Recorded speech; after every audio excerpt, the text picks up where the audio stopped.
G'day Stu, thanks so much for coming in down and joining us down here on the factory floor where we're getting all the info today. I'd just like to quickly just hear a bit about your background and the amazing work that you're doing. Oh, kia ora. Thank you for having me here. Look, it's good to be here.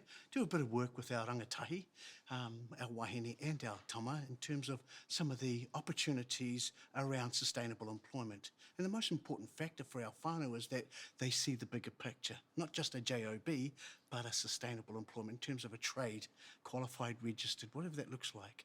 For a lot of our whānau, it's the first time. Because a lot of, like our Europeans, they're not quite attached to the trade. So we need to open that thought and bring the whānau into that collective and that thinking. So we've been very successful in helping our whānau to see what the opportunities and trades that you're involved in. And the most important part is that there's a whole lot of learning, and they can't see what they can't see until we expose them to that. So so that's really what I do with BCITO, Waikato Tainui, and we run through the middle and try and work out how can we work better with our whānau and with our employers to support the opportunity that lies there. Yeah, I love that. So what, as an employer, like how can I help create more opportunities and spaces that people want to step into and feel really energised by that? I think the best support is making people aware of what is out there. In a lot of our whānau, first time they've ever been, like you're taken through a home space, from the foundation to the framing, to the services that come into the finished product. A lot of them will come back, Mātua, it's the first time I've been through a home. So when you understand it, you get to understand and you have empathy in that space because they don't understand purely because they haven't been there. And their worlds are different to others. It's not right or wrong. It's just a matter of how do we find that medium to work through and work with each other. So I think the best thing is carry on educating in a way that languages to the audience, not in a language that loses them. And I think we need to change how we talk and how we speak in a user-friendly way.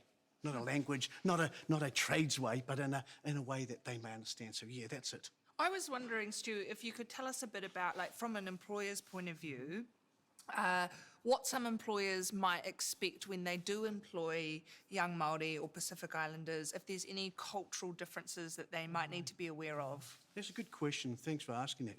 The real part about that is, yes, there is differences. And a common one is a lot of our young rangatahi and that will stand there and they'll look down at the ground. And why they do that is because the employer goes, Stu, I don't like that. And I says, well, that's the utmost respect that that young fella can give to you in terms of sit, listen and try to understand. Because in our Eurocentric world is you look each other in the eye. In our Māori world, you look at it differently. But in my world, when I was a young fella, because my grandfather on my father's side was European and my grandfather on my mum's side was Māori, if I looked my Māori grandfather in the eye, guess what I got? Whack a good clip across the ears.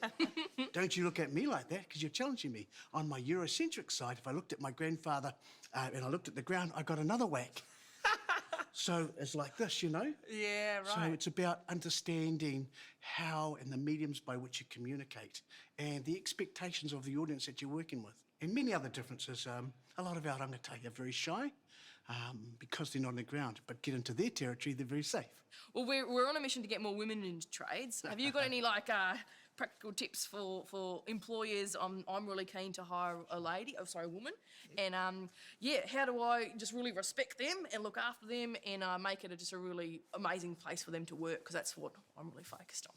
Yeah, there's a couple of areas I think that are really important and recognise that there's actually no difference between men and women other than their physical makeup. But the reality is how do we work together better? Because a lot of employers will say, man, these women I'd employ a lot more. Man, they're just so much more meticulous. They carry out detail, you know, they do all the things that are required of them. The men, they get the job done, and that's really good. However, these women bring another whole part to the game. So employers are excited. They just need assistance in how they can better work in that space and have support mechanisms around their space working with women. Yeah, what are some of those support mechanisms that you're aware of or that maybe you work in? I think from a cultural sense, a lot of employers say, oh man, what happens if she gets pregnant? And my question is, what happens if she doesn't? Because we're always dealing in the negative space, or it could be. Says, oh, what happens if they have their normal problems? Says, well, that's part of life. That's not going to change, but how do we assist that process? How do we understand? And for a lot of employers, I see, I'm making some generalisations here, is how can they work better? Because they want it to work too. So they're just as interested in women as they are in men. They're interested in opportunities to work better in the space. So yeah. Yeah, we all want our business to thrive, and our industry to thrive, and customers to be happy. And Well, thrive in a more meaningful way. I mean, there's a commercial reality where we make the dollars, and that's one of the measures. However, that's one measure. The measure is how do I work better in my community and my whānau within our team, and how does that impact on their whānau? Because sometimes we're dealing with 3 or 4 generations of unemployment. And so if you're making a difference in there, one thing I do find with our Māori and Pasifika, very loyal. Very loyal. Always help, clean up at the barbecue, clean up after, come in and do the work. When times are tough, they'll make it work. So there's a lot of opportunities in working with our Māori Pasifika women and women in general. Yeah, and it would be great to sort of educate our employers around that sort of pastoral care, like cultural care, around the emotional side of things, as well as just physically looking after somebody. Could you talk a bit about how you're working on that? So there's an important part, and that's a really good question. It's about, with a lot of our Māori, they're connected with their iwi. And iwi always say, we've got them for life. So it's about how do we connect them with their iwi to ensure that they've got a mission. But when we're interviewing for people, we only ever deal with the student. But behind that student's a whole village. How do you get the village and front-end load that and bring the whānau into the first part of the appointment in terms of if it's a course, how do we engage them and show them the journey of the course? If it's when it's employment, then the whānau come in and they sit down and says, look, this is a 3 to 4 year journey and this is the requirements of go. Why don't we meet annually? However, what I want to do is support your child to have a sustainable job or trade and be qualified. The reality is, how do we challenge the family to ensure that they're on that 4 year journey? And how do we grow them? Because a lot of them are the first time they've been in there. What we do at our places, some of the employers, once they've taken their apprentices, they bring the family in, open up their business, take the family through and introduce them to the wider whānau. So that way, if things do go good and when things don't go so good, they'll talk with the family.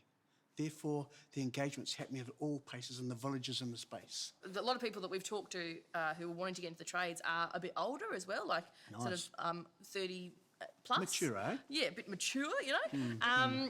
What would be a different approach with that? Do you think? The opportunities with our mature audiences that they've done everything that a lot of the young have done. The opportunity is that they're ready to work, they're keen. A lot of our wahine just say, Stu, I just want to get an opportunity. And so what does the opportunity, then it's about being clear. What does they see as the opportunity? What does the employer see as the opportunity? And how do we work together through that? Because a lot of employers saying, I just want someone to come and work for me. But work for me means, what are your requirements? What are your prerequisites for getting in there? And our people says, well, I just want a job. Says, well, here's what they require. Can we match that? But a lot of our wahine at mature ages have had kids, they've moved on, they're ready to work, and they're obviously really, really keen, but they'll turn up every day.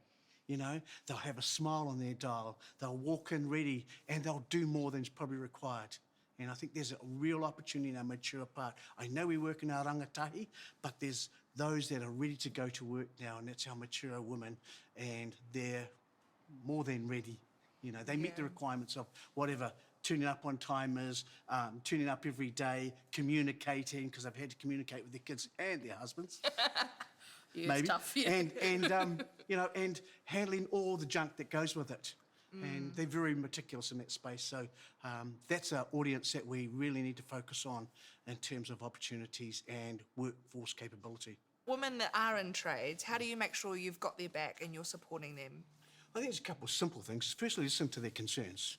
And the second part is show them how much you care. Like, people know how much you know, but do they know how much you care? And that might mean just sitting down, take some time, telling them how good they are, making sure that their family needs are being met, and that you actually care about them with all authenticity.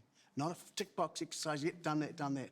But invite them round, have time, take time to care about that sister, that mum, that daughter, that child, has real understanding, and that you're really authentic and you do have empathy in that space. And that won't show by words, that'll show by actions.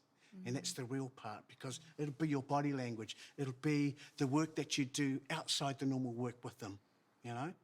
And that's the real part for me, because until you show them, ain't nothing going to change. Hey, kia I ora. love the first thing you said too, just listen, eh? Like, just make sure you create a space where wahine can speak and be heard and be understood. Hey, well, there's a reason we give them 2 ears and 1 mouth. Hey, it's that simple. Hey, 2 ears to listen, 1 mouth to talk, and, you know, zip it until you've really listened. And listen with your heart. There's a third ear, and that's your heart. And then when your heart kicks in, then all the dynamics go out and you deal with the real matter. You know, because things are really heart matters. Hey. Truth. Oh,